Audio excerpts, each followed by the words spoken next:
What's up, everyone? My name is Mistic. Welcome to Mistic Racks. Today I have a video by Trust Me Bro, the worst time to be born in human history.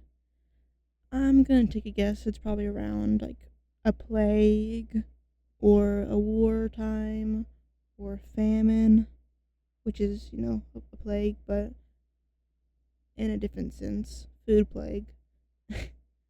But let's get into it. Check out his video down below. Like and subscribe, all that good stuff. And check out my Patreon down below if you would like. Please. The worst times to be born in human history. Okay. You might think you have things pretty hard right now, but if you have a roof over your head, access to clean water and electricity, and people around you that care about you, you've got a lot to be grateful for. A lot of the modern luxuries that we take for granted today didn't even exist 100 years ago, which just makes you think, if almost everything I enjoy right now— You mean I didn't have an iPhone 7 Plus 100 years ago? Wow. Shocker. My fancy computer. now didn't exist 100 years ago, what did life look like 1,000 years ago, 10,000 years ago, 100,000 years ago? Well, in this video, we're going to dive into all the worst time periods to ever be born into. Ooh. Everybody knows that the Roman Empire fell, but not many people talk about the time between the Roman Empire falling and the beginning of the Middle Ages. This period of time is referred to as the Late Antiquity, and it is a major time of political instability and a huge power shift in global politics at the time. Late Antiquity typically refers to anywhere from 200 AD to 700 AD, but for this section specifically, I'm going to be focusing on like 450 AD to 700 AD, because following the official end of the Roman Empire in 476 AD, a lot of things continued to happen and change until the end of the Late Antiquity in the beginning of the Middle Ages. Whenever there is a large change in almost any aspect of life, there is growing pains associated with it, because change is scary and difficult. And in the context of the Late Antiquity, anybody living in the Roman Empire was experiencing a huge cultural, political, and spiritual shift that had not been seen realistically for hundreds of years. This topic is undoubtedly extremely complex and nuanced, but I'm going to do my best to provide as much context as possible to describe why this time period would have sucked to be born and live in. And one of the biggest reasons for a lot of the hardships that people faced during this time was the widespread political instability, specifically because the empire that had controlled and mismanaged the entire geographical area for the last hundreds of years was no longer. Meaning that by default, there was a power vacuum that people were hungry to fill. And of course, with the fall of one of the most iconic empires of all time, you also lose a lot of long-standing institutions, specifically armies, defense, banking, really anything that provided safety and stability to the people of Rome. Even before the fall of the Roman Empire, Rome was consistently under attack from different groups. But during the Late Antiquity, there was much less resources and manpower to fight off barbarian tribes like the Goths, the Vandals, the Huns, which meant that these barbarian tribes were extremely motivated because they knew that the big bad Roman Empire was not what it used to be. And what this resulted in was frequent wars, raids, and destruction across all of Europe and the Mediterranean, which for soldiers was devastating because at this point soldiers were not as well equipped as they used to be, meaning that they were typically at a disadvantage during these attacks. And for civilians, that meant that they were simply less protected, making them vulnerable to barbarian raids, which is something you definitely do not want to be vulnerable to. On top of defenses being diminished and wars and raids being more frequent, there was also a huge economic decline, which was almost perfectly coupled with the political instability. And because of this, massive trade networks shrank. Major culturally significant cities were destroyed and abandoned, and even agriculture was affected due to these consistent invasions. We think about ancient Roman and ancient Greek ruins today as this thing that existed only far in the past, but during the Late Antiquity,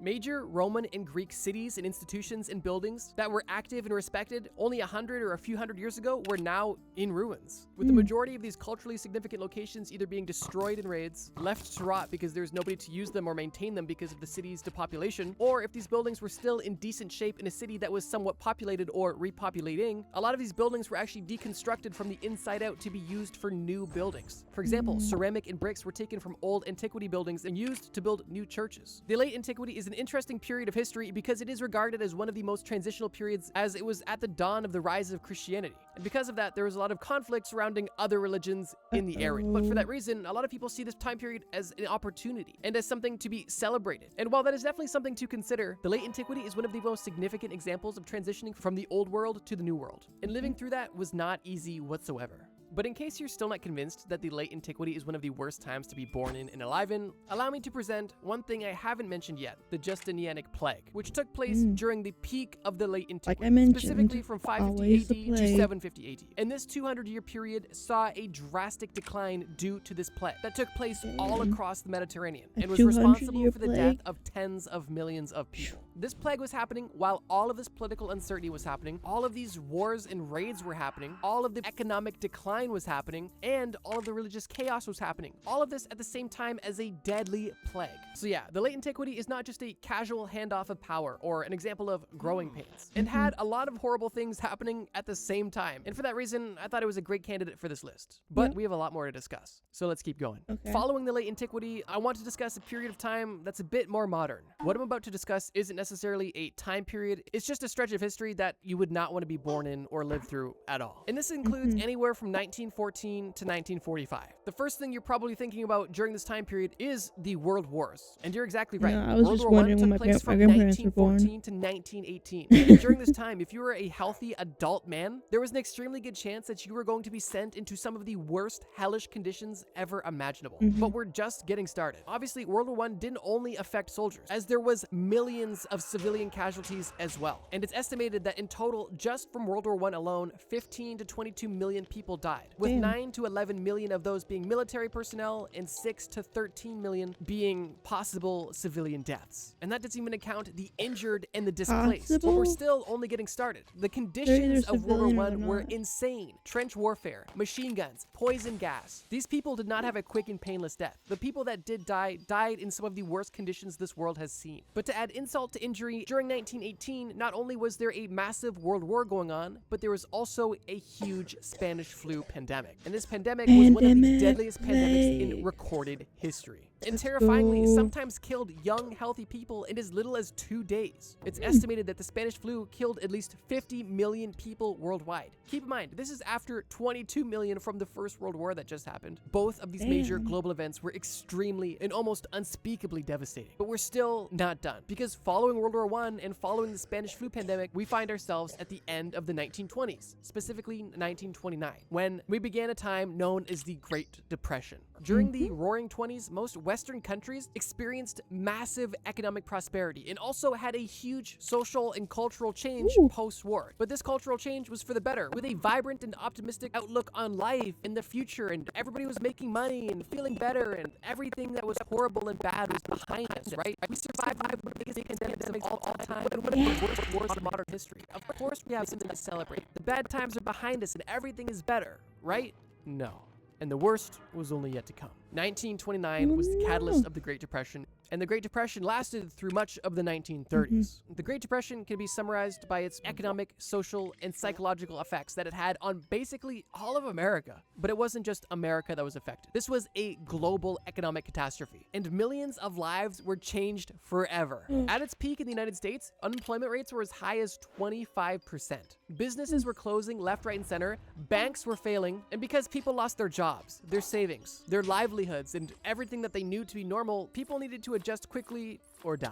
Poverty, hunger, homelessness were all extremely common during the Great Depression, as well as breadlines and soup kitchens, which were basically the government giving you rations of food, which typically weren't enough, but they helped. And it's not hard to believe that with this huge economic collapse came personal and political unease and restlessness. Any social programs that existed were now gone, which meant that the most vulnerable groups in society were now even more vulnerable. Old people, children, disabled people, anybody who wasn't fully and extremely self-reliant was now at risk. But So even if you most were people- self-reliant, there was still a huge psychological impact of this entire situation. Just imagine if 5 years ago you're experiencing the most prosperity you had in your life. You survived the plague, you survived the war, you had a business that was successful. It seemed like everything was okay. But then in October of 1929, everything changed. The bank where you stored your millions of dollars was closed. Your money was nowhere to be found. The business that you were operating was now empty because nobody was shopping, and you had to fire all of your employees. The close network of friends that you had around you was now dissipating because people were ditching town to find any sort of opportunity elsewhere. And you are left in a house that you're going to default on with people that you need to take care of, and the only option you really have is to get in the breadline and hope for the best. If nothing else, that's going to do something on your mental health. And we've even seen the effects of people who experienced and survived the Great Depression in future generations. During the Great Depression, people globally were uneasy. Everything that they felt they had worked for was taken from them. It was gone. And now most people are jobless, homeless, or at least hungry. And basically everybody was doing way worse than they were before. And this social unrest led to political unrest,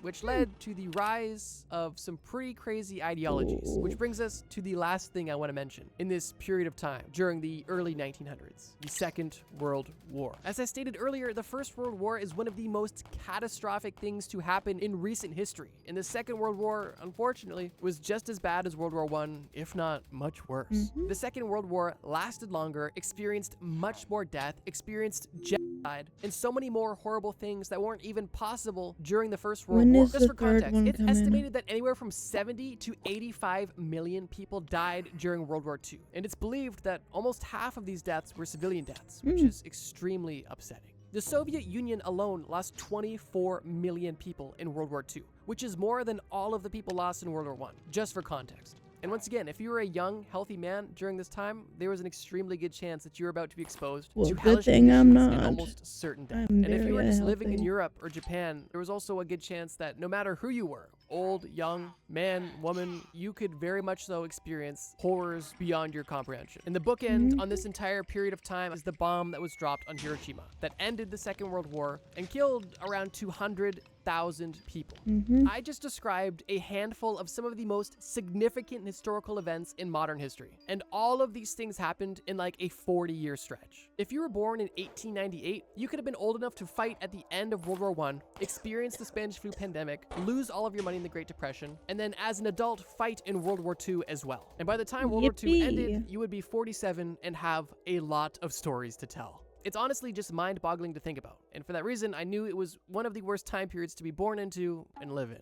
I wanted to take a quick break from war because we've discussed a lot of it up to this point. So I wanted to talk about the year 536 AD, which is a year that, ironically, has been nominated as the worst year to be alive by Michael McCormick, who is a medieval scholar. And by medieval scholar, I don't mean he was a scholar in medieval times. I mean like he is a modern day scholar of medieval times. Regardless, what happened in 536 AD? Well, if you paid attention to the first section, a lot, because 536 AD actually does take place during the late antiquity. But I didn't want to discuss it in that section because I wanted to make sure I had a separate spot for, well, a volcanic winter. During 536 AD, a massive volcanic eruption took place and literally cooled the Earth's climate, specifically Europe's and China's climate. And for 18 months, across China and Europe, there was a dark sky consistently, temperatures dropping as low as 2.5 degrees Celsius. And because of that unusual decrease in temperature during these 18 months, people not only... That's not that bad. And because of that unusual decrease in temperature during these 18 months, people not only experienced severe weather anomalies, but also widespread famine. But on top of both of these things, I can only imagine how scared and concerned people were, because this volcanic eruption happened in Iceland. So people in China and medieval Europe really didn't know what was going on. They just saw clouds that came and never left. And the results of these clouds were devastating. And while we don't exactly know how many people died due to the famine and political unrest that were caused by the volcanic winter of 536 AD, this entire situation was basically just rubbing salt in the wounds of what was already happening during the late antiquity period. And I don't want to harp on the late antiquity so much, but let's just kind of recap. Consistent wars and raids, famine, economic collapse, a massive bubonic plague pandemic, and on top of all of this, a year and a half where the sky was just darker and everything was colder, which caused people to get really weird and squirrely, food to die, and weather to get weird. Like, for example, in China, it literally snowed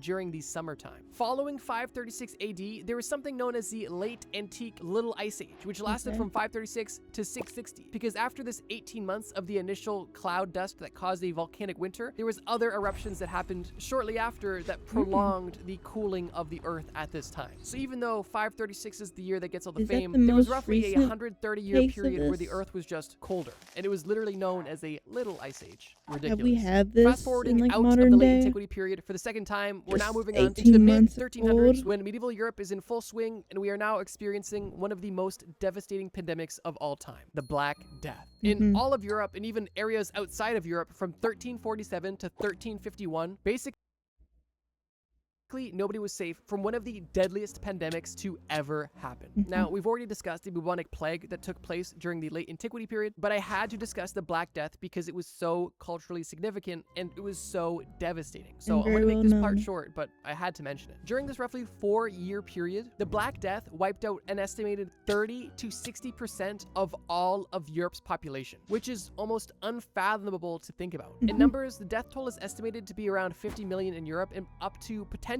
200 million globally. Like, let's just say it killed an average of 50% of people in Europe. That means 1 in 2 people were killed by the plague in only a few year period. That is so hard to even imagine. And on top of the sheer terrifying nature of half of the people that were living now dying, there's also massive social and political impacts because of the Black Death, adding gas to the fire of this already out of control situation. And it's for that reason that being alive during the mid 1300s would be one of the worst times to ever be born or live in general, because everybody was terrified of the disease that was going around. Nobody knew how to properly treat or prevent this disease. Half of everybody you know is dying from this disease. And if you were to be born in this setting, it must have seemed like the world was just ending around you. And for that reason, it's more than obvious why you would have not wanted to been born or live during this period of time. And seeing as disease and pandemics are inescapable on this list, I do have another example to discuss.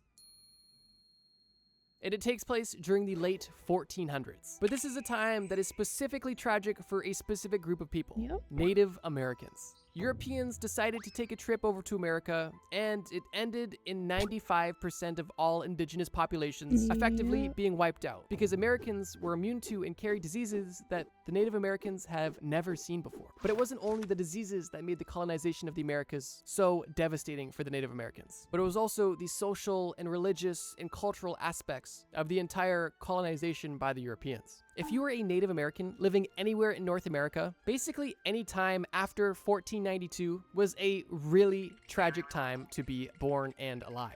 As I mentioned previously, when the Europeans began to colonize Americas, the spread of old world diseases such as smallpox led to one of the deadliest biological disasters basically ever recorded. It's estimated that up to 55 million or 95% of Native Americans passed away just from diseases alone. But that's really where the suffering began. If you were an indigenous person during the time of colonization, not only did you experience the widespread disease, but also widespread violence, displacement, and essentially destruction. The Europeans at this point already had gunpowder, and now they realized that they had an unintentional bioweapon that they could use at will. And because of this, many indigenous groups were simply at the mercy of the Europeans that were colonizing their land, which meant that people were moved out of places that they've lived for hundreds, if not thousands of years. Wars took place on people that were already weak and had low morale, and the entire Native American way of life was not only in jeopardy, but on the verge of being destroyed forever. The settlers and explorers from Europe that were living in the Americas didn't have an easy life either. But compared to what the indigenous people experienced during this time, it's not even comparable. And keep in mind, these European explorers and settlers, they chose to embark on this mission. The Native Americans didn't ask for any of this. They were living their own life until the Europeans inserted themselves and brought over germs and steel. And even to this very day, you can still see the effects of this colonization on Native American communities. The colonization of the Americas is another example of an extremely harsh and tragic transition period that happened throughout history. And for better or for worse, it happened. And to have lived or been born as a Native American during this time, it would have been extremely hard and tragic. And for that reason, I had to put it on this list. And for the last time in this video, I actually wanted to discuss an entire time period. And I saved it for the end because it might not fit the criteria for some people, as this time period is prehistoric. And it's also pre-human. It's known as the Carboniferous period, and it took place from 539 million BC to 299 million BC. And while humans didn't exist during this time period, if you were to have been born in this time period, you would have been wishing you weren't. The Earth was much different hundreds of millions of years ago, with one of the most notable changes being the oxygen level being much higher than it is today. As of right now, the air we breathe is only roughly 21% oxygen, but during the Carboniferous period, the air was 35% oxygen, which sounds great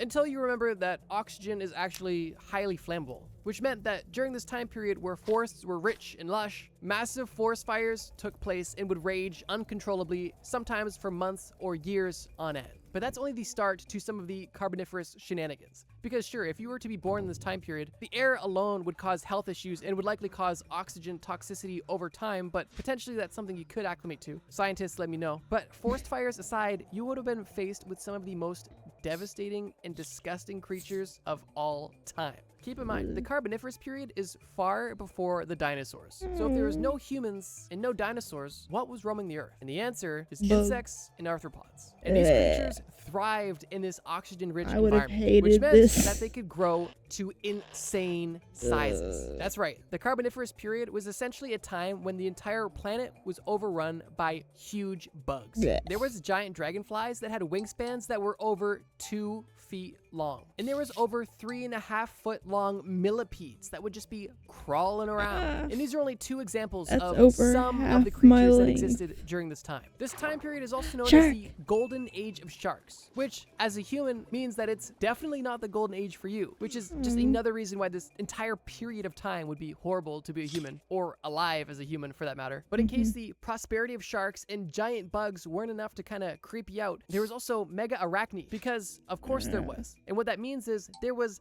giant spiders. Spiders that got as big as a human head, which, I mean, I guess comparably to the size of the other animals I discussed isn't that big, but I mean, I don't want to touch any spider, let alone a spider the size of my head. Even though the Carboniferous period likely would have been extremely beautiful with the rich oxygen causing lush rainforests and greenery to thrive globally, due to the residents of the earth at this time, you would have definitely not wanted to experience it. But I'm curious, out of everything I discussed in this video, which time do you think was the absolute worst and why? Let me know in the comments below. And if you guys loved this video and this concept, I'd be more than happy to make a second part, because while researching for this video, I found a plethora of horrible times to exist as a human. And I had to leave some on the chopping block because I can't make a video that's, 2 hours long. But I can make follow-ups if you guys want it. And with that being said, if you enjoyed this video, check out the video on screen right now. It's a video about how you would die on every planet in our solar system. Thank you guys. Fun.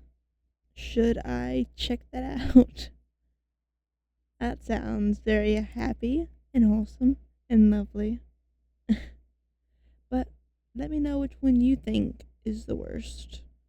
I would probably say either World War I or II. But let's see how the third one goes. Maybe that one will be worse. But until next time, bye-bye.